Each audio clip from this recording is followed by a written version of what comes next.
Good morning students हम पढ़ रहे हैं क्लास 7th ज्योग्राफी। तो जैसे कि आप सभी को पता है कि आज जिस एप्लीकेशन से हम पढ़ते हैं, टीचमेंट ऐप की मैं बात कर रहा हूं, उसमें थोड़ी सी टेक्निकल इश्यू है। कुछ टेक्निकल प्रॉब्लम्स की वजह से वो एप्लीकेशन आज सही से काम नहीं कर पा रही है, जिसकी वजह से आज हम टीचर्स जो हैं आपकी लाइव क्लासेस नहीं ले पा रहे हैं। तो उसके बदले आज हम आपको ये रिकॉर्डेड क्लास सेंड कर रहे हैं, जैसे कि आप अभी देख पा रहे हैं यूट्यूब के ऊपर। तो ये क्लास देखकर ये बिल्कुल भी ना सोचें कि आपकी जो आगे की क्लासेस हैं वो यूट्यूब पर ही आने वाली हैं, ऐसा बिल्कुल भी नहीं है। आज तो क्योंकि मजबूरी वाली बात थी, एप्लीकेशन जो थी टीचमेंट ऐप उसने अचानक से काम करना बंद कर दिया, जिसकी वजह से हमें ये लाइव क्लास नहीं ले पाए। तो ये तो हुई बात आज की इस क्लास की। दूसरी बात जो कि बहुत ज़्यादा इम्पोर्टेंट है वो ये कि आपके जो एग्ज़ाम्स हैं F2 जो हैं वो आपके होने वाले हैं 15 अगस्त के बाद। तो आपको जो सिलेबस है बता दिया गया है, नहीं बताया हो तो आप एक बार टीचर से कंफर्म कर लें। साथ ही साथ एक चीज़ और जो कि क्लास 7th की बहुत ज़्यादा गलत हो रही है वो ये है कि पिछले कुछ दिनों से हम नोट कर रहे हैं, हम सभी टीचर्स, कि जो बच्चों की स्ट्रेंथ है लाइव क्लासेस के अंदर, जो बच्चे क्लास ज्वाइन कर रहे हैं उनका जो नंबर्स है वो बहुत कम है। जैसे कि टोटल अभी जैसे मैं बात करूँ क्लास 7th ज्योग्राफी की यानी इस क्लास की, तो मेरे पास अभी तक टोटल 107 बच्चों ने एनरोलमेंट करवा रखा है टीचमेंट ऐप के ऊपर। अब प्रॉब्लम ये आ रही है कि लास्ट क्लास जो हमने ली थी 30 जुलाई को, उस दिन सिर्फ 107 में से सिर्फ और सिर्फ 34 स्टूडेंट जो थे उन्होंने ये क्लास ज्वाइन की थी, यानी कि 73 स्टूडेंट जो थे वो उस दिन एब्सेंट थे, उन्होंने क्लास ज्वाइन नहीं की। एक सेकंड के लिए भी उन्होंने ज्योग्राफी की क्लास को अटेंड नहीं किया। ठीक ऐसे ही उसके पहले जो हमने क्लास ली थी 26 जुलाई को, उस दिन भी सिर्फ और सिर्फ 33 स्टूडेंट्स ने ये क्लास ज्वाइन की थी, 74 स्टूडेंट जो थे वो एब्सेंट थे। ठीक ऐसे ही 23rd को जब क्लास ली थी तो 32 जो स्टूडेंट्स थे वही प्रेजेंट थे, 75 स्टूडेंट जो थे वो उस दिन एब्सेंट थे। तो ये जो नंबर्स हैं ये बहुत कम है, इस चीज़ का ध्यान रखें। अभी भी आपको जब स्कूल बुलाया गया था आपकी कॉपीज वगैरह चेक करने के लिए, तब भी हार्डली 50% स्टूडेंट्स ही थे जो कि अपनी कॉपीज कंप्लीट वर्क के साथ स्कूल में लेकर आए थे।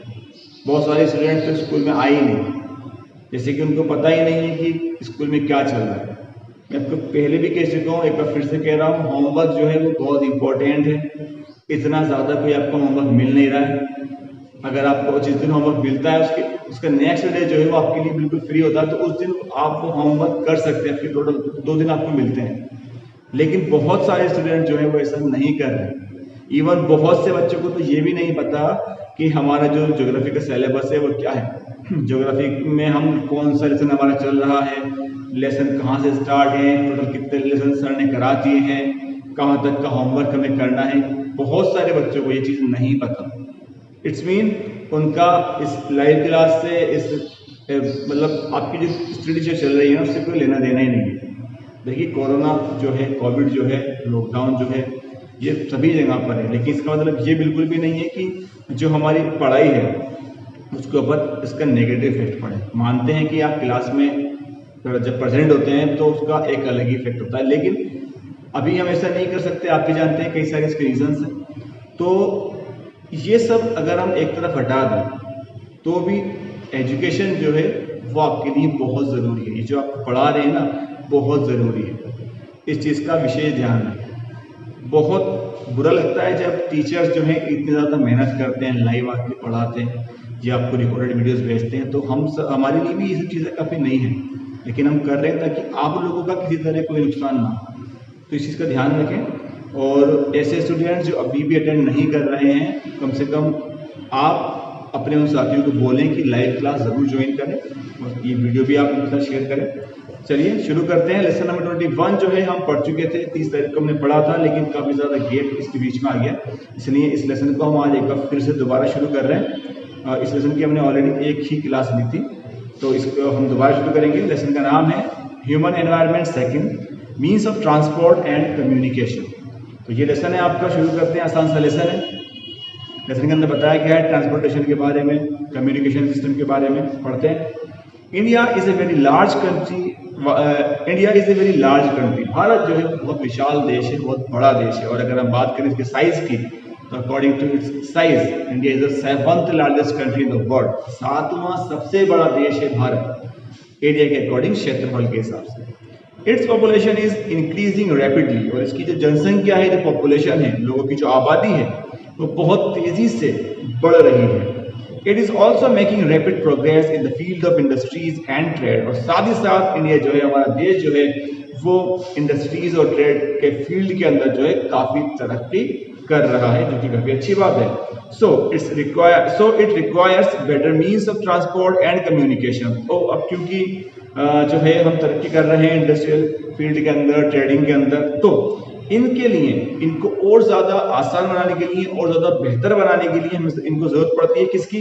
मीन्स ऑफ ट्रांसपोर्टेशन जो है वो काफी ज्यादा तेज हो, आसान हो। कम्युनिकेशन जो मीन्स ऑफ कम्युनिकेशन जो है वो काफी आसान हो।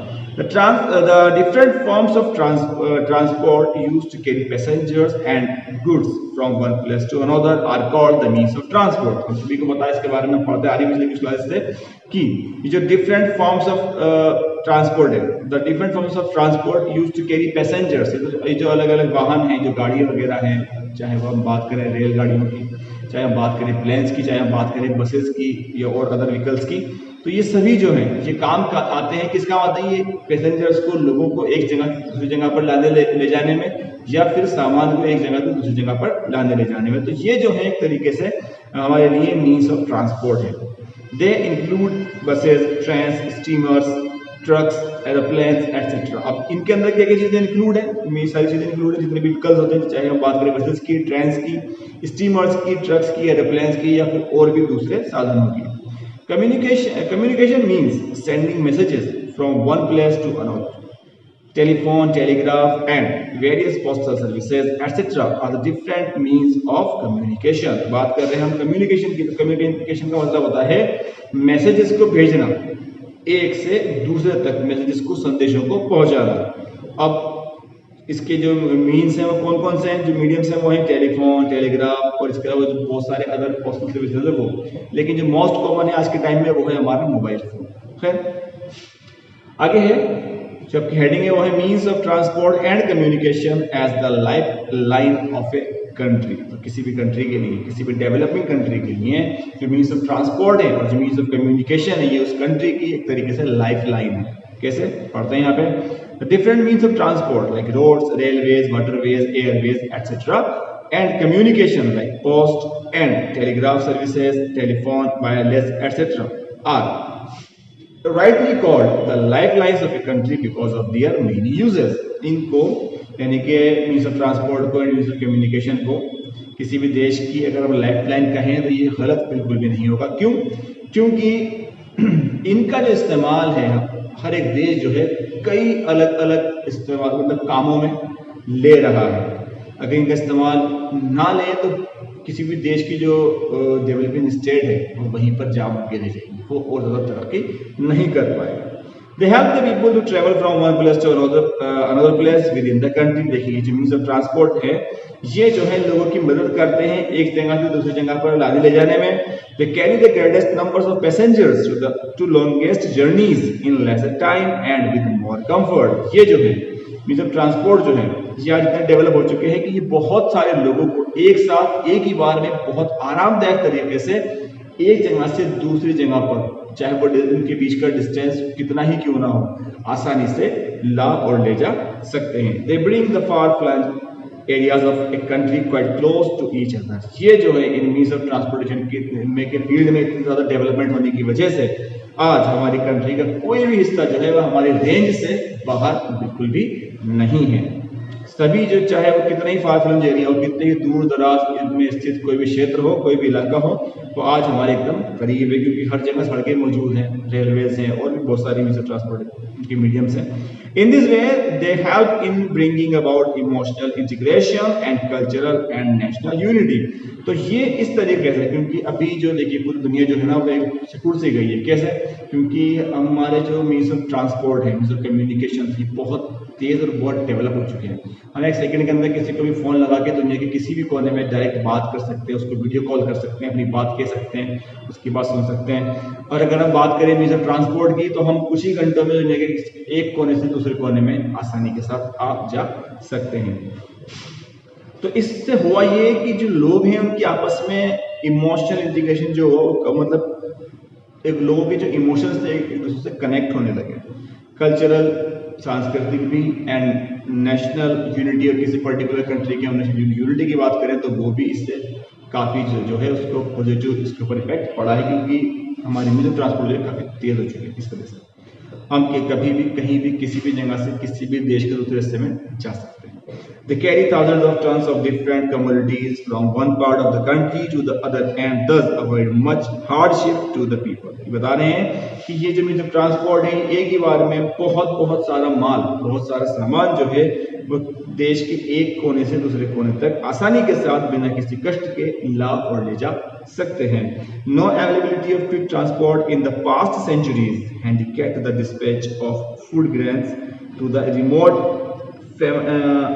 famine-stricken areas despite the fact that food was easily available in other parts of the country। देखिए, ये अगर हम बात करें पिछले कुछ शताब्दियों के पहले की, यानी पिछले 100-200 साल पहले की, तो उस टाइम पे अगर देश के किसी कोने में, देश के किसी हिस्से में कहीं पर अगर मान लीजिए वहाँ पर फूड स्ट्राइकन फैमिन स्ट्राइकन, यानी कि मान लीजिए वहाँ पर अकाल पड़ा, वहाँ पानी की कमी हो गई और इसके अलावा वहाँ पे हर एक चीज़ खाने पीने की जो है उसकी कमी हो गई, तो मान लीजिए उसी देश का कोई दूसरा हिस्सा है जहाँ पे वो सारी चीज़ें आसानी से अवेलेबल है।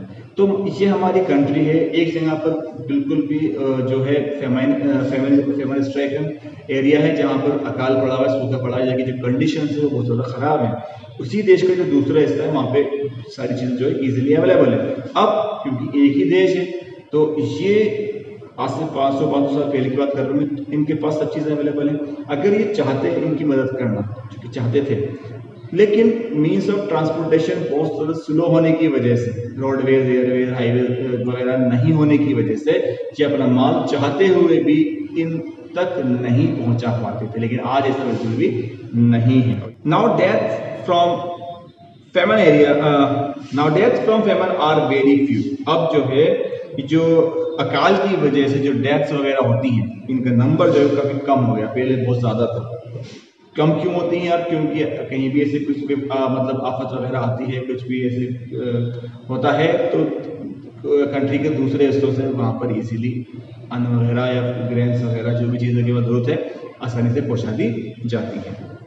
Now deaths from famine are very few, perhaps unknown, because of the transport facilities and quick dispatch of food grain to the famine affected areas। देखिए जो मैंने आपको बताया वो यहाँ पर है।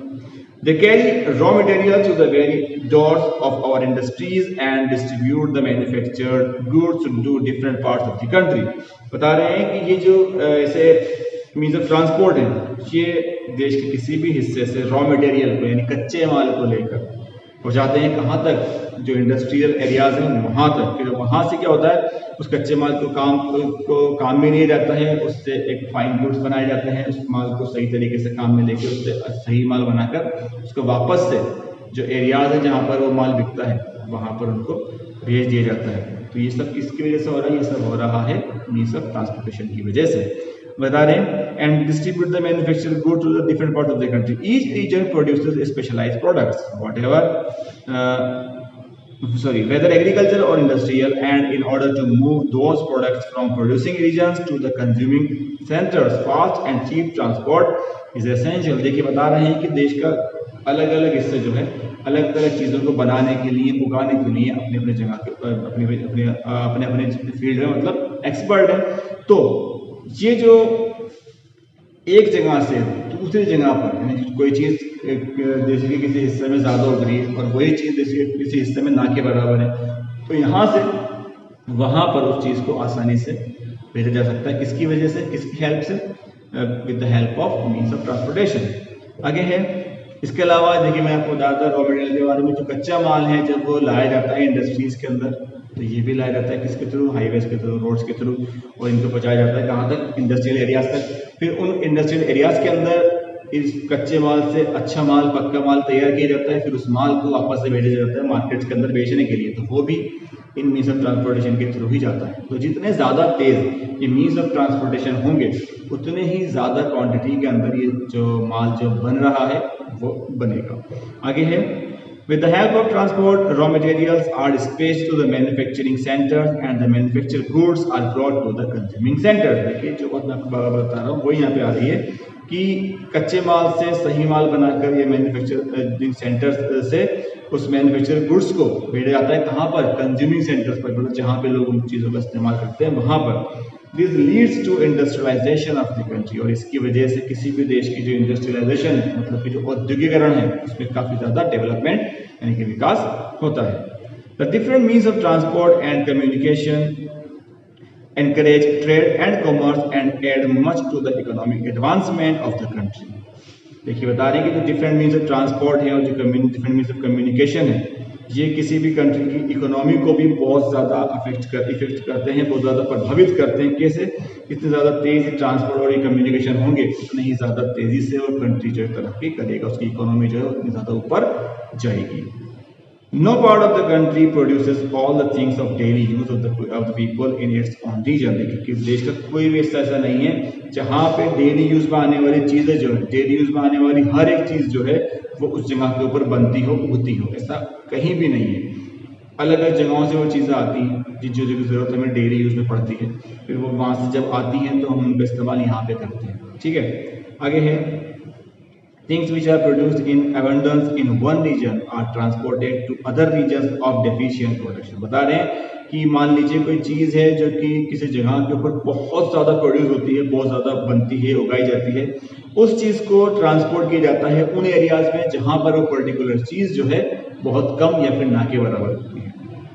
तो इससे दोनों के फायदे हो जाते हैं, जहाँ पे ज़्यादा होती है वो लोग अपना माल यहाँ बेचते हैं और जिनको जरूरत होती है वो इनसे माल खरीदते हैं, तो दोनों लोगों का काम बराबर चलता रहता है। आगे है, इसी का एग्जांपल यहाँ पे दिया गया है, the T V drink comes from Assam and sugar from UP और पंजाब। जिस चाय का इस्तेमाल हम करते हैं वो आती है कहाँ से? असम से। और जिस शक्कर का यानी कि जिस चीनी का इस्तेमाल हम करते हैं ये आती है कहाँ से? यूपी से, यानी कि उत्तर प्रदेश से, और या फिर कहाँ से? पंजाब से। Similarly, the salt which makes our dishes delicious is procured from Rajasthan, Gujarat and other salt producing areas of the country। इसी तरीके से जो साल्ट, जो नमक, इसका इस्तेमाल हम करते हैं हमारी डिशेस को और ज़्यादा डिलीशियस बनाने में और ज़्यादा स्वादिष्ट बनाने में। ये आता है कहाँ से? ये आता है कहाँ से? राजस्थान से, गुजरात से, और जो दूसरे जो और अदर सॉल्ट प्रोड्यूसिंग एरियाज हैं वहाँ से।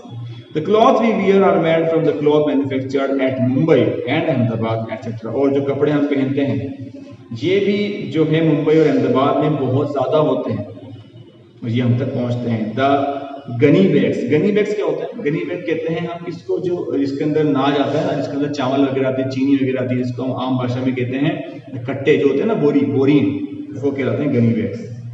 तो the gunny bags are prepared from the jute of West Bengal और अदर जूट प्रोड्यूसिंग एरिया। तो जो गनी बैग जो बनते हैं वो बनाए जाते हैं किससे? जूट से। और जूट कौन सी? जो कि आती है कहाँ से? या तो आती है वेस्ट बंगाल से या फिर और जो दूसरे जूट प्रोड्यूसिंग एरियाज हैं वहां से। Timber use for building purposes is required from the Himalayan region. और जिस लकड़ी का इस्तेमाल हम करते हैं बिल्डिंग पर्पसेस में, घरों वगैरह को बनाने में या और दूसरे फर्नीचर के अंदर, अच्छी क्वालिटी की जो लकड़ी होती है ये कहाँ से आती है? आती है हिमालयन रीजन से। We can cite to many other examples in this respect. तो इसी तरीके से हम ऐसे बहुत सारे एग्जाम्पल्स हैं जिनको हम ले सकते हैं। It is now quite clear that the means of transport help us to fulfill our daily needs and give impetus to trade as well। तो हम कह सकते हैं कि जो means of transport हैं ये जो है हेल्प करते हैं हमारी किसमें? to fulfill our daily needs, हमारी जो रोजाना की जो जरूरत है उनको पूरा करने में, and give impetus to trade as well. साथ ही जो ट्रेडिंग है, जो ट्रेड है, जो व्यापार है, उसको गति देते हैं, उसको बहुत ज़्यादा तेज करते हैं।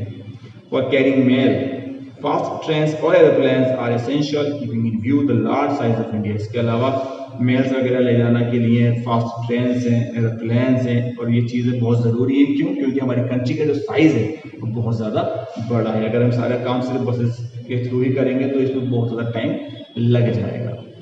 तो आई थिंक यहाँ यहाँ तक काफ़ी आज के लिए, बाकी का पढ़ेंगे हम नेक्स्ट क्लास में। तब तक के लिए goodbye, have a nice day.